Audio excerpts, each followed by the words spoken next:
Bem-vindos ao episódio 6 da série A Formação do Cânon Bíblico. Hoje o tema é polêmico: livros disputados e os chamados evangelhos perdidos.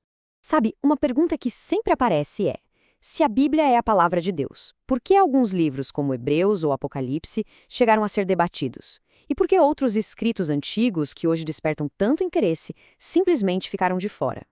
É exatamente nessas questões que vamos mergulhar agora. E olha, a resposta pode até surpreender. O fato de ter existido um debate não é um sinal de confusão da igreja. Muito pelo contrário. Isso revela um processo de um cuidado, de uma responsabilidade gigantesca para proteger a mensagem central do Evangelho. Ok, vamos entender isso melhor. Para compreender esse processo, é fundamental a gente separar os livros que a igreja primitiva analisou em duas categorias bem distintas. De um lado, a gente tem os livros disputados. Eles eram conhecidos, eram usados, mas em algumas regiões surgiram algumas questões sobre eles, sabe? Coisa temporária. Do outro lado estão os escritos rejeitados, que foram assim firmemente excluídos por não cumprirem critérios básicos. A diferença entre os dois é gritante. E o mais interessante é que o grosso do Novo Testamento nunca esteve em dúvida. Os 4 evangelhos, o livro de Atos, as principais cartas de Paulo, tudo isso foi recebido de forma quase unânime desde o comecinho da igreja. Isso mostra um ponto-chave. A igreja não estava partindo do zero, num mar de incertezas. Já existia um núcleo muito sólido e estável. A discussão aconteceu nas bordas do cânon, não no seu centro, no seu coração. Então vamos para a primeira categoria, aqueles livros que, no final das contas, foram aceitos por toda a igreja, mas que passaram por um período de avaliação mais cuidadosa em algumas regiões. Mas por que essa cautela toda? A gente está falando de livros como Hebreus, Tiago, 2 Pedro, as cartas menores de João, Judas e o Apocalipse. Eles eram conhecidos sim, mas o caminho para serem aceitos por todo o mundo foi um pouco mais lento, e o motivo não era político, era pastoral. As razões para essa prudência eram bem práticas. Por exemplo, às vezes surgiam dúvidas sobre a autoria, como no caso de Hebreus. Outros livros, por serem cartas mais curtinhas ou com um destino mais específico, demoraram mais para circular. A gente tem que lembrar que Paulo mesmo instrui lá em Colossenses 4,16 que as cartas deveriam ser lidas e trocadas entre as igrejas. E isso, naquela época, levava tempo. Não era conspiração, era discernimento. Essa frase resume bem o espírito da coisa. A igreja primitiva não queria agir na pressa. O princípio era aquele de 1 Tessalonicenses: julgai todas as coisas, retende o que é bom. O objetivo era proteger a igreja de falsos ensinos, não manipular informação.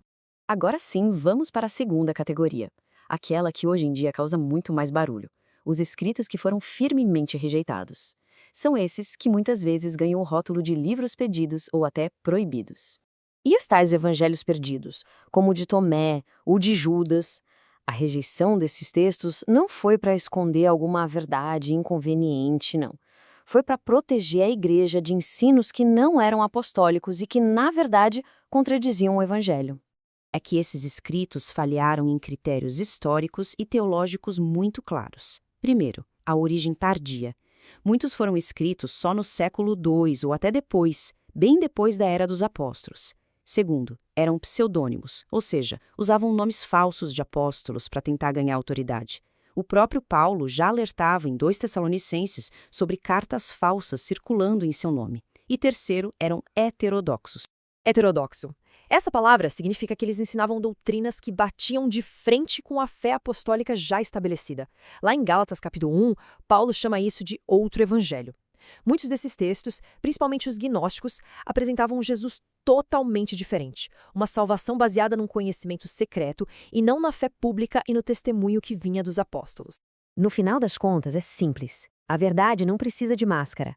O fato de usarem nomes falsos já era um baita sinal de alerta para a igreja primitiva, que valorizava e muito o testemunho autêntico que vinha direto dos apóstolos ou de seus companheiros mais próximos. Então, quando a gente olha para essa história toda, o resultado não é a dúvida, muito pelo contrário. Todo esse processo de avaliação cuidadosa deveria, na verdade, fortalecer a nossa confiança na integridade do cânon. A igreja não perdeu esses evangelhos.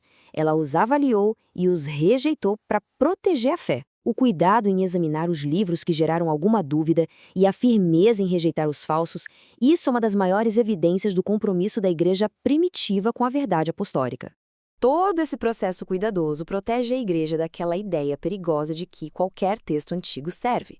Ele afirma que o padrão para a Escritura é sua origem apostólica e sua total fidelidade ao Evangelho que foi entregue de uma vez por todas. Mas a história ainda não acabou. A gente viu como os livros foram reconhecidos, como foram discernidos. No próximo episódio, vamos ver o que foi o carimbo final, o papel dos concílios e das listas canônicas, e como todo esse reconhecimento foi finalmente registrado de forma oficial pela Igreja.